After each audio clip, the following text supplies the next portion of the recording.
They say this coin is worth $8 million. But is it really?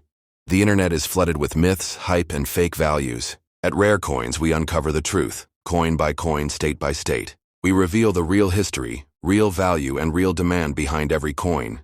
No clickbait, no lies, just pure, authentic coin knowledge. If you're a collector, investor, or patriot, you're in the right place.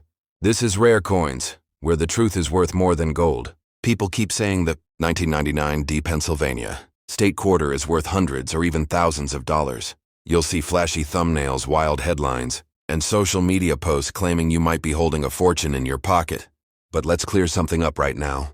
Not every 1999 D Pennsylvania quarter is rare, and most of them are worth exactly 25 cents. So where's the truth hiding? That's exactly what we're here to uncover. This coin was part of the U.S. Mint's $50 state quarters program. In Pennsylvania was the second state to be honored.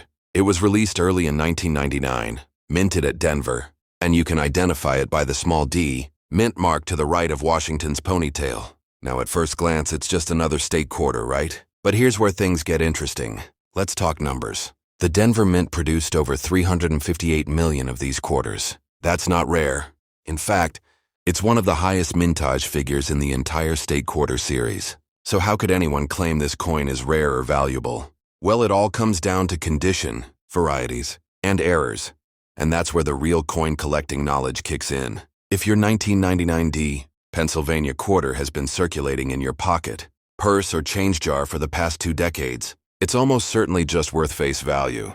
But if it's in pristine condition, we're talking mint state 67 or higher, graded by a top-tier service like PCGS or NGC, that changes the story. In those ultra-high grades, only a small number of these coins exist, which means the demand among serious registry collectors starts to climb. And what about errors and varieties? That's where things get spicy. The 1999 D Pennsylvania quarter is known for a few dramatic examples of die breaks, cuds, and struck-through grease errors. In one example, a coin was struck with a filled die that caused parts of the design to disappear, making it look like a rare misprint. These kinds of coins can attract significant premiums from error collectors, especially if the flaw is dramatic and easily visible. Another subtle but important factor is strike quality.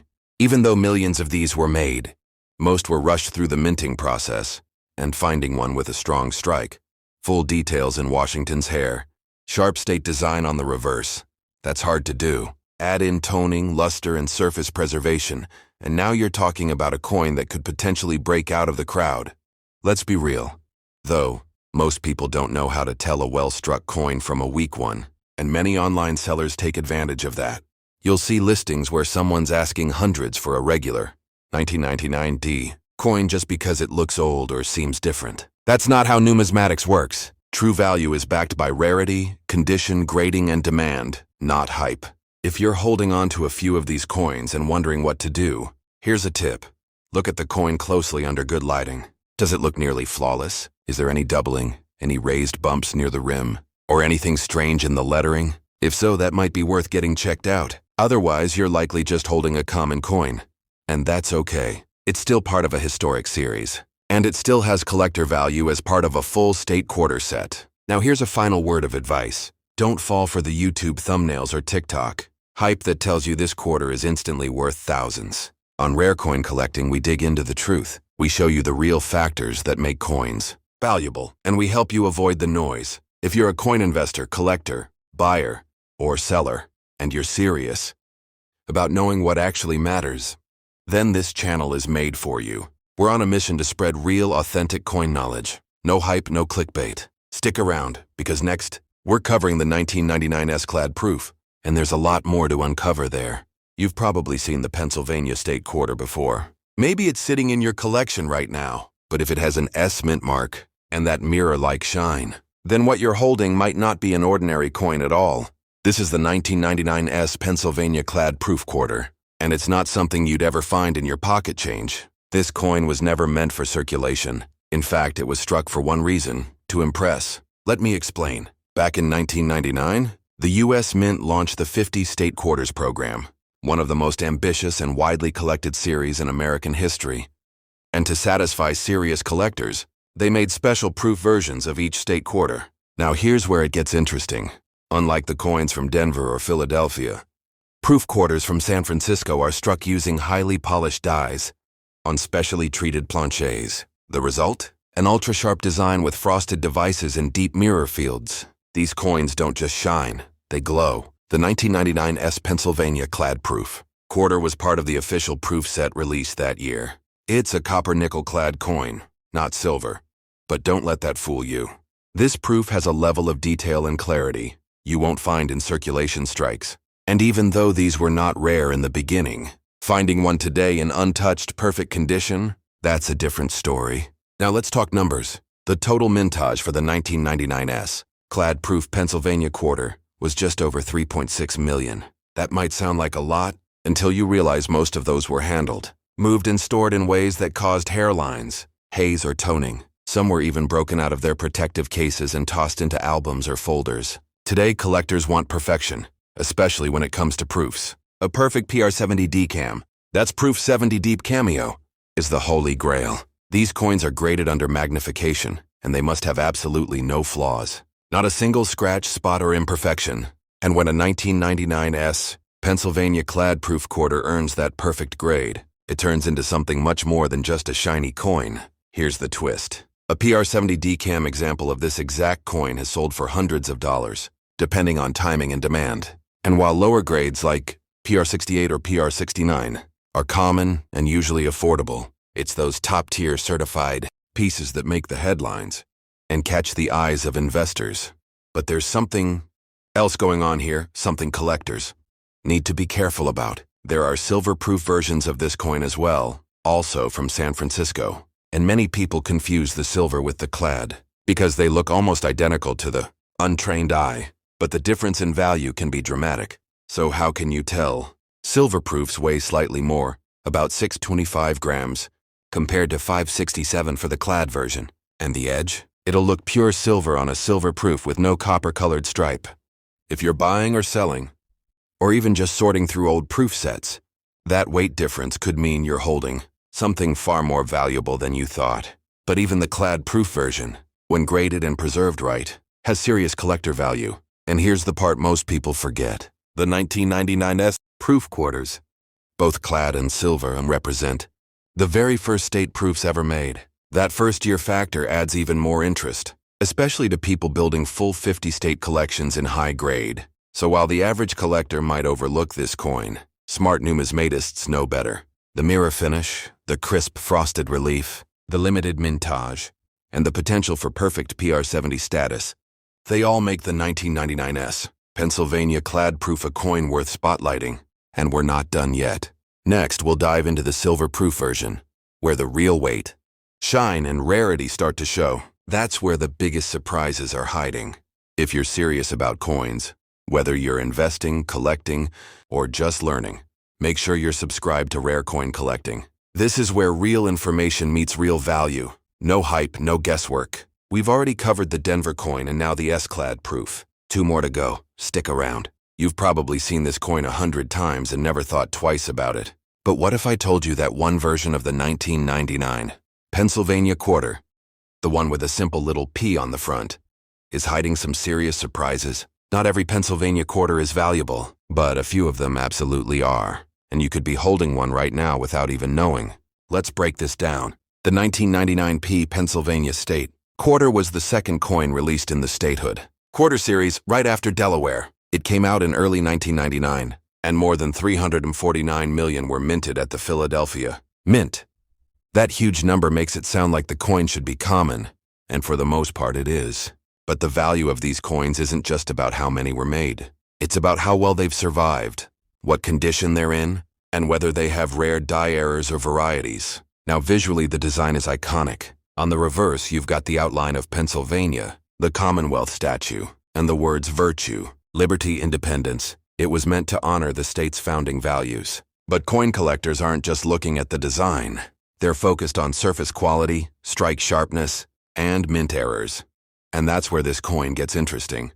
So what makes a 1999 P Pennsylvania quarter valuable? Let's talk condition first. Most of these quarters went into circulation, tossed into pockets, passed through vending machines, scraped in jars. That means finding one in truly pristine shape, with no scratches or bag marks, is incredibly difficult. If you find a 1999p quarter that's still in, mint state 67 or higher, you're looking at a serious collector coin. According to the PCGS price guide, a 1999p Pennsylvania quarter graded MS67 is worth around $50 to $75, and that's if it has solid luster and barely any marks. But jump to an MS68 and now you're in rare territory. Only a handful of coins have hit that level. PCGS has certified just a few examples, and they've sold at auction for over $3,000. That's right.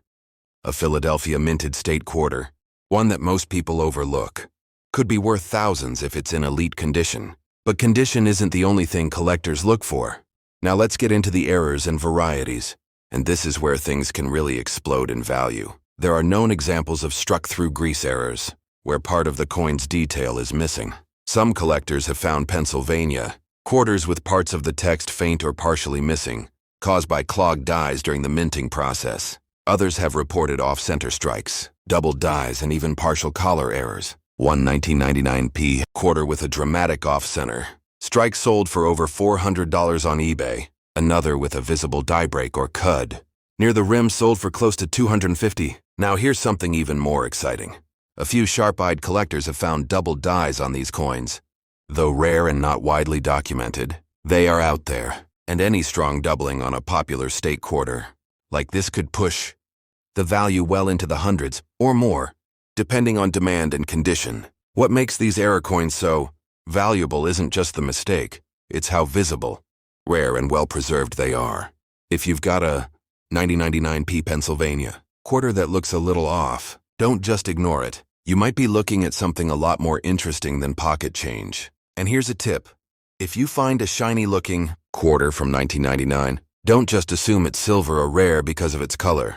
The 1999p was made with standard clad composition, copper and nickel, so if it looks different, you need to weigh it and examine it under good lighting. Unusual color might mean plating, environmental damage, or in rare cases like a genuine minting anomaly. So what's the bottom line? The 1999p Pennsylvania state quarter is one of those coins that hides in plain sight. It was mass-produced, but very few have survived in top-tier condition. Fewer still have significant errors or die varieties. If you take the time to look closely, really closely, you might find a quarter worth hundreds or even thousands. At Rare Coin Collecting, we bring you real information. No hype, no clickbait. Just the truth about what actually matters in coin investing, collecting, buying, and selling.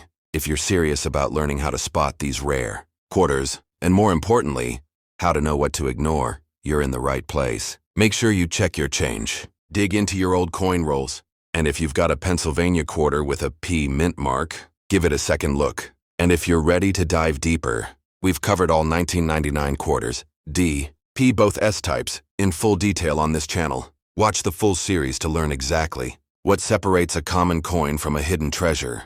You've probably seen hundreds of Pennsylvania state quarters, but this one right here, it's not like the rest. The 1999 clad-proof Pennsylvania quarter may look similar at a glance. Same Liberty Bell overlay, same outline of the state, but this specific version was never meant for your pocket change. In fact, it was carefully struck for collectors, and depending on a few surprising factors, its value might shock you. Let's take a deeper look. The Pennsylvania quarter was the second release in the 50 state quarters program, struck in early 1999, right after Delaware. The circulation coins, the ones with P and D mint marks, were mass-produced for everyday use. But the S-mint coins, they were crafted with a completely different purpose. Now, the S-mint mark stands for San Francisco, and in 1999, that mint only produced quarters for collector sets. What most people don't realize is that San Francisco actually made two different types of these S-mint coins. One was struck on a silver planchet, and the other, the one we're talking about, was a clad proof, made with a nickel outer layer and copper core, but with an ultra-shiny mirror-like finish and frosted designs. These were only sold as part of proof sets directly by the U.S. Mint. So what makes the clad version stand out? First, its rarity compared to circulation coins. While the Denver and Philadelphia mints churned out hundreds of millions of quarters each, the San Francisco Mint struck only about 3.6 million clad-proof Pennsylvania quarters. That might sound like a big number, but for the collecting world, that's a relatively low mintage. Second, let's talk about condition. Because these coins were sold to collectors and typically kept in protective cases, many of them survive in high grades. But that's also the challenge. If you want to find one that stands out, it has to be nearly perfect. That means sharp details, flawless fields, and no scratches or spots. A perfect PR70 graded example can fetch a much higher price than you'd think. But here's where things get interesting. You see, not all clad proofs are equal. Some left the mint with subtle errors, things like frosted devices missing, mirror fields with light haze, or even double dyes. While these are rare, any unique variation can send prices up dramatically. Let's talk money. On average, a raw 1999 clad-proof Pennsylvania quarter sells for around $3 to $6 on eBay, if it's still in its original proof set condition. But certified high-grade examples are a different story. According to PCGS, a 1999 clad Pennsylvania quarter graded PR69 deep cameo typically sells for $15 to $30, depending on the market. Now here's the kicker. If you manage to find a PR70 deep cameo, the absolute top grade, and get it certified by PCGS or NGC, that little coin could sell for $100 or more. In fact, some auction listings have even crossed the $150 mark, especially if the coin shows exceptional strike and contrast. And remember, this is for a non-silver quarter. Just imagine how people chase the silver proofs. So what should you look for? That mirror finish, a real proof quarter, has deep, clear reflections. Strong frosted contrast on Liberty's face, the bell, and the state outline. No scratches or haze, especially on the flat background areas. And of course, check that it's truly clad, not silver, by checking the edge color and weight, or using a magnet or precise scale. If you're sorting through proof sets or buying quarters online, make sure the seller has clear photos and that the coin hasn't been removed from its original lens. Once a proof coin is exposed to the air or handled carelessly, its value can drop fast. At the end of the day, the 1999 clad proof Pennsylvania quarter isn't just shiny, it's part of a historic moment in modern U.S. coinage, the beginning of the state quarters era. And if you've got one in flawless condition, it's more than just a beautiful coin. It's a potentially valuable piece of numismatic history. For more honest, hype-free coin education, be sure to subscribe to Rare Coin Collecting, where we cut through the myths, show you what really matters, and help collectors, buyers, and sellers get smarter every day.